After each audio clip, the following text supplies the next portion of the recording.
tracks where the freight train ran. The morning always arrives a little bit too soon to make sense of the scattered ruins of a man. We spoke in riddles while the fire turned to ash, waiting for a sign that the tide was going to turn. Life is more than just a sudden lightning flash, or the bitter lesson that we never chose to learn. I saw the merchant selling trinkets in the square, promising a cure for the ache within the chest. He had a silver tongue and a wide emphatic stare, but he couldn't offer any place for us to rest.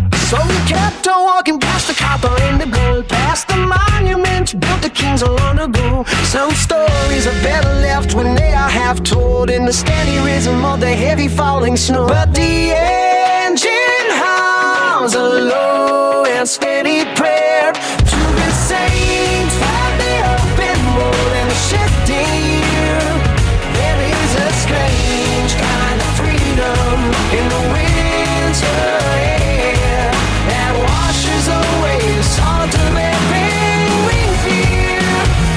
Push the limit till the horizon starts to shake, and the wilderness follows all the wreckage left behind.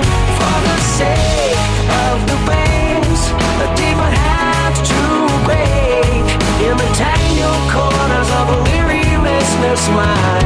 The clock on the wall is a hammer striking stone, marking the distance between the hunted and the feast. No one ever wants to face the darkness all alone, where the shadows start to widen from the jagged east. But the road is a teacher with a stern and steady hand, showing us the beauty in the cracks upon the glass, helping us to walk to face the darkness all alone, when the shadows start to widen from the jagged east. But the road is a teacher with a stern and steady hand, showing us the beauty in the tracks upon the glass.